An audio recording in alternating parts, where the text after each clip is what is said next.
ਦੋਸਤੋ, ਦੁਨੀਆ ਵਿੱਚ ਸਭ ਤੋਂ ਤੇਜ਼ ਰਫ਼ਤਾਰ ਦੁਆਵਾਂ ਦੀ ਹੁੰਦੀ ਹੈ, ਕਿਉਂਕਿ ਜ਼ੁਬਾਨ ਤੱਕ ਪਹੁੰਚਣ ਤੋਂ ਪਹਿਲਾਂ ਇਹ ਰੱਬ ਤੱਕ ਪਹੁੰਚ ਜਾਂਦੀਆਂ ਨੇ। ਹੈਲੋ ਦੋਸਤੋ, ਰੂਹਾਨੀ ਗੁਰੂ ਚੈਨਲ ਵਿੱਚ ਤੁਹਾਡਾ ਸਵਾਗਤ ਹੈ। ਇੱਕ ਵਾਰ ਕ੍ਰਿਸ਼ਨ ਜੀ ਤੇ ਅਰਜੁਨ ਆਪਣੇ ਰਾਜ ਦੇ ਵਿੱਚ ਭ੍ਰਮਣ ਕਰਨ ਦੇ ਲਈ ਨਿਕਲੇ ਤੇ ਘੁੰਮਦੇ ਘੁੰਮਦੇ ਉਹ ਇੱਕ ਨਗਰ ਵਿੱਚ ਪਹੁੰਚ ਗਏ। ਉੱਥੇ ਉਹਨਾਂ ਦੀ ਨਜ਼ਰ ਇੱਕ ਪੰਡਤ ਉੱਤੇ ਪਈ ਜੋ ਘਰ ਘਰ ਜਾ ਕੇ ਭਿਕਸ਼ਾ ਮੰਗ ਰਿਹਾ ਸੀ। ਤਾਂ ਪੰਡਤ ਦੀ ਹਾਲਤ ਦੇਖ ਕੇ ਅਰਜੁਨ ਨੂੰ ਪੰਡਤ ਉੱਤੇ ਦਇਆ ਆ ਗਈ। ਤਾਂ ਅਰਜੁਨ ਨੇ ਪੰਡਤ ਨੂੰ ਆਪਣੇ ਕੋਲ ਬੁਲਾਇਆ ਤੇ ਕਿਹਾ ਕਿ ਮੇਰੇ ਕੋਲ ਤੁਹਾਡੇ ਲਈ ਕੁਝ ਹੈ, ਤੇ ਫਿਰ ਉਸ ਨੂੰ ਇੱਕ ਸੋਨੇ ਦੇ ਸਿੱਕਿਆਂ ਦੀ ਪੋਟਲੀ ਦੇ ਦਿੱਤੀ।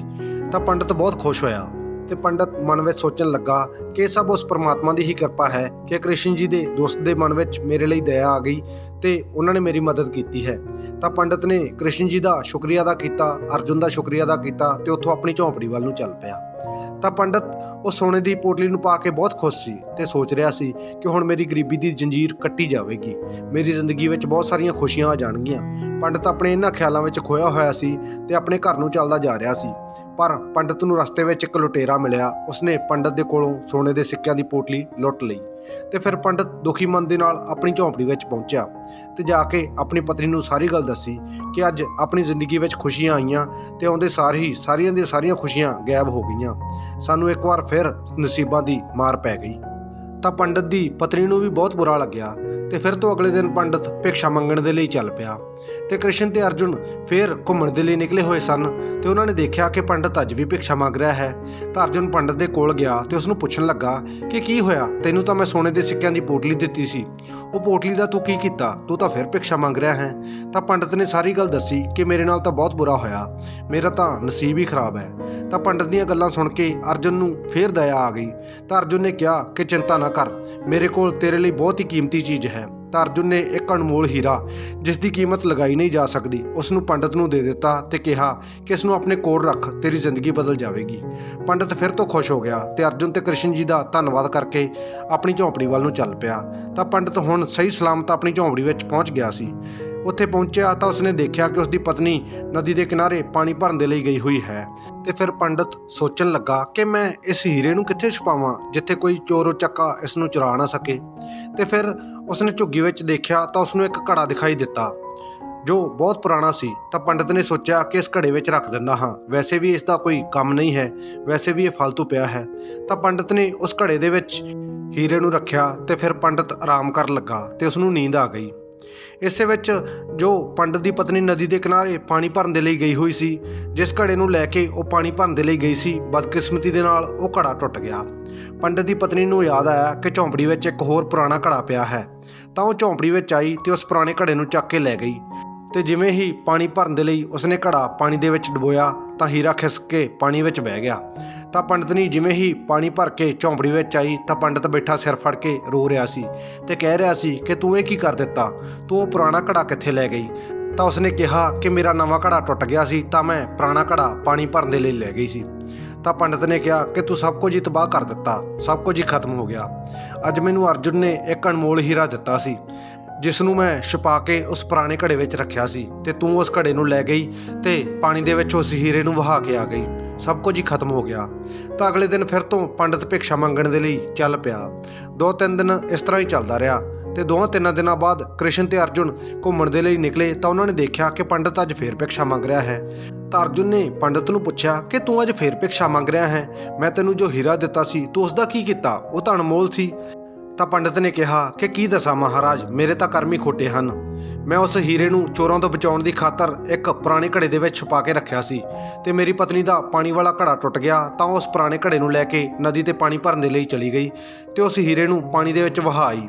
ਤਾਂ ਪੰਡਤ ਦੀ ਸਾਰੀ ਗੱਲ ਸੁਣ ਕੇ ਅਰਜੁਨ ਨੇ ਕ੍ਰਿਸ਼ਨ ਨੂੰ ਕਿਹਾ ਕਿ ਤੁਸੀਂ ਇਸ ਪੰਡਤ ਦੀ ਥੋੜ੍ਹੀ ਬਹੁਤ ਮਦਦ ਕਰੋ, ਇਸ ਉੱਤੇ ਤਰਸ ਖਾਓ, ਕੁਛ ਤਾਂ ਕਰੋ। ਤਾਂ ਕ੍ਰਿਸ਼ਨ ਜੀ ਨੇ ਆਪਣੇ ਕੋਲੋਂ 2 ਸਿੱਕੇ ਕੱਢ ਕੇ ਉਸ ਪੰਡਤ ਨੂੰ ਦਿੱਤੇ ਤੇ ਕਿਹਾ ਕਿ ਹੁਣ ਤੂੰ ਇੱਕ ਕੰਮ ਕਰ, ਅੱਗੇ ਨਾ ਜਾ, ਪਿੱਛੇ ਜਾਵੀਂ, ਜਿਹੜੇ ਰਾਹ ਤੋਂ ਤੂੰ ਆਇਆ ਸੀ ਉਸੇ ਰਸਤੇ ਹੀ ਵਾਪਸ ਤੂੰ ਆਪਣੀ ਝੌਂਪੜੀ ਵਿੱਚ ਚਲਾ ਜਾ, ਸਭ ਕੁਝ ਠੀਕ ਹੋ ਜਾਵੇਗਾ। ਤਾਂ ਪੰਡਤ ਨੇ 2 ਸਿੱਕੇ ਲਏ ਤੇ ਵਾਪਸ ਆਪਣੀ ਝੌਂਪੜੀ ਵੱਲ ਨੂੰ ਚੱਲ ਪਿਆ ਤੇ ਸੋਚਦਾ ਜਾ ਰਿਹਾ ਹੈ ਕਿ ਕ੍ਰਿਸ਼ਨ ਜੀ ਦਾ ਦੋਸਤ ਚੰਗਾ ਹੈ ਜਿਸ ਨੇ ਮੇਰੀ ਕਿੰਨੀ ਵਾਰ ਮਦਦ ਕੀਤੀ, ਮੈਨੂੰ ਦਾਨ ਦਿੱਤਾ, ਉਹ ਵੀ ਇੰਨਾ ਜ਼ਿਆਦਾ, ਮੇਰੀ ਜ਼ਿੰਦਗੀ ਸਵਾਰਨ ਦੀ ਕੋਸ਼ਿਸ਼ ਕੀਤੀ। ਪਰ ਕ੍ਰਿਸ਼ਨ ਜੀ ਨੇ ਮੈਨੂੰ ਸਿਰਫ 2 ਸਿੱਕੇ ਦਿੱਤੇ, ਇਹਨਾਂ 2 ਸਿੱਕਿਆਂ ਦੇ ਨਾਲ ਮੇਰੀ ਜ਼ਿੰਦਗੀ ਦਾ ਕੀ ਹੋਵੇਗਾ। ਪੰਡਤ ਇਹੀ ਸਭ ਸੋਚਦਾ ਹੋਇਆ ਆਪਣੀ ਝੌਂਪੜੀ ਵੱਲ ਨੂੰ ਜਾ ਰਿਹਾ ਸੀ। ਉਦੋਂ ਹੀ ਇੱਕ ਮਛੁਆਰਾ ਉਸ ਪੰਡਤ ਦੇ ਕੋਲੋਂ ਗੁਜ਼ਰਿਆ ਜੋ ਨਦੀ ਦੇ ਕਿਨਾਰੇ ਤੋਂ ਆ ਰਿਹਾ ਸੀ। ਉਸ ਦੇ ਕੋਲ ਇੱਕ ਜਾਲ ਸੀ ਜਿਸ ਦੇ ਵਿੱਚ ਇੱਕ ਬਹੁਤ ਸੁੰਦਰ ਮਛਲੀ ਫਸੀ ਹੋਈ ਸੀ। ਤਾਂ ਪੰਡਤ ਨੇ ਜਿਵੇਂ ਹੀ ਉਸ ਮੱਛੀ ਨੂੰ ਦੇਖਿਆ ਤਾਂ ਉਸ ਨੂੰ ਉਸ ਉੱਤੇ ਤਰਸ ਆ ਗਿਆ ਤੇ ਉਹ ਸੋਚਣ ਲੱਗਾ ਕਿ ਵੈਸੇ ਵੀ ਇਹ 2 ਸਿੱਕੇ ਮੇਰੇ ਕਿਸੇ ਕੰਮ ਦੇ ਨਹੀਂ ਹਨ, ਕਿਉਂ ਨਾ ਇਹਨਾਂ ਸਿੱਕਿਆਂ ਦੇ ਨਾਲ ਕਿਸੇ ਦੀ ਜਾਨ ਬਚਾਈ ਜਾਵੇ। ਤਾਂ ਪੰਡਤ ਨੇ ਉਹ 2 ਸਿੱਕੇ ਮਛੁਆਰੇ ਨੂੰ ਦਿੱਤੇ ਤੇ ਉਸ ਦੇ ਕੋਲੋਂ ਉਹ ਮੱਛੀ ਲੈ ਲਈ ਤੇ ਉਸ ਨੂੰ ਆਪਣੇ ਕਮੰਡਲ ਵਿੱਚ ਪਵਾ ਲਿਆ। ਉਸ ਦੇ ਕਮੰਡਲ ਦੇ ਵਿੱਚ ਪਾਣੀ ਸੀ ਤੇ ਫਿਰ ਉਹ ਸੋਚਣ ਲੱਗਾ ਕਿ ਇਸ ਨੂੰ ਨਦੀ ਦੇ ਕਿਨਾਰੇ ਜਾ ਕੇ ਨਦੀ ਦੇ ਵਿੱਚ ਵਾਪਸ ਛੱਡ ਆਉਂਦਾ ਹਾਂ। ਤਾਂ ਪੰਡਤ ਨਦੀ ਦੇ ਕਿਨਾਰੇ ਪਹੁੰਚਿਆ। ਜਿਵੇਂ ਹੀ ਉਹ ਮੱਛੀ ਨੂੰ ਨਦੀ ਦੇ ਵਿੱਚ ਛੱਡਣ ਲੱਗਾ ਉਦੋਂ ਹੀ ਉਸਨੇ ਆਪਣੇ ਕਮੰਡਲ ਦੇ ਵਿੱਚ ਧਿਆਨ ਮਾਰਿਆ ਤਾਂ ਉਸ ਨੂੰ ਉਹੀ ਹੀਰਾ ਆਪਣੇ ਕਮੰਡਲ ਦੇ ਵਿੱਚ ਦਿਖਾਈ ਦਿੱਤਾ ਜੋ ਹੀਰਾ ਨਦੀ ਦੇ ਵਿੱਚ ਵਹਿ ਗਿਆ ਸੀ। ਉਸ ਨੂੰ ਉਹ ਮੱਛੀ ਖਾ ਗਈ ਸੀ ਤੇ ਉਹ ਮੱਛੀ ਘੁੰਮ ਫਿਰ ਕੇ ਫਿਰ ਤੋਂ ਪੰਡਤ ਦੇ ਕੋਲ ਆ ਗਈ ਸੀ। ਤੇ ਫਿਰ ਪੰਡਤ ਹੀਰੇ ਨੂੰ ਦੇਖ ਕੇ ਖੁਸ਼ੀ ਦੇ ਮਾਰੇ ਚਿਲਾਉਣ ਲੱਗਾ ਕਿ ਮਿਲ ਗਿਆ ਮਿਲ ਗਿਆ ਮਿਲ ਗਿਆ।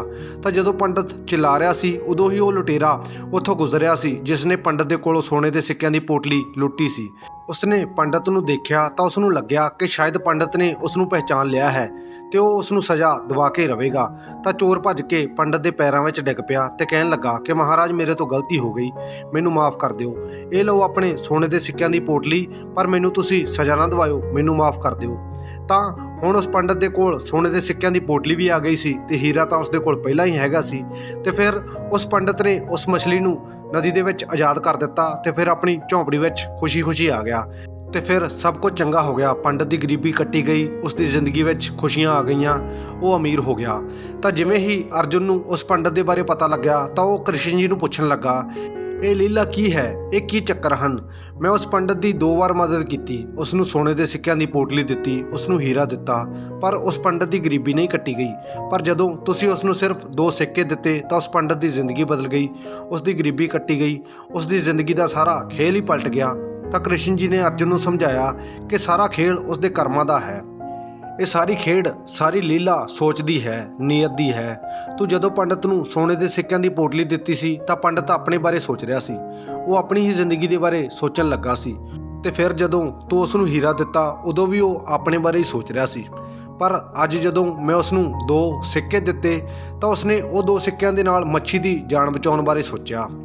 ਤੇ ਜਿੱਥੇ ਹੀ ਉਸਨੇ ਦੂਜਿਆਂ ਦੇ ਬਾਰੇ ਚੰਗਾ ਸੋਚਿਆ, ਭਲਾਈ ਕਰਨ ਬਾਰੇ ਸੋਚਿਆ, ਉੱਥੇ ਹੀ ਉਸ ਦੀ ਜ਼ਿੰਦਗੀ ਦੇ ਵਿੱਚ ਚਮਤਕਾਰ ਹੋ ਗਿਆ।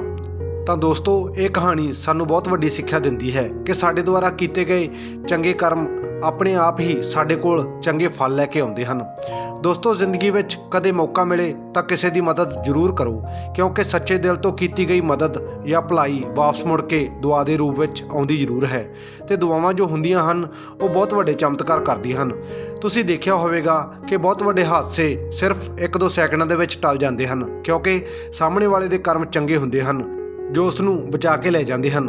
ਦੋਸਤੋ, ਜ਼ਿੰਦਗੀ ਵਿੱਚ ਚੰਗੇ ਕਰਮ ਕਰਦੇ ਰਹੋ, ਆਪਣੇ ਕਰਮਾਂ ਨੂੰ ਸ਼ਾਨਦਾਰ ਬਣਾਓ, ਲੋਕਾਂ ਦੀ ਮਦਦ ਕਰੋ, ਮਾਨਵਤਾ ਭਲਾਈ ਦੇ ਕੰਮ ਕਰੋ, ਦੁਆਵਾਂ ਖੱਟੋ।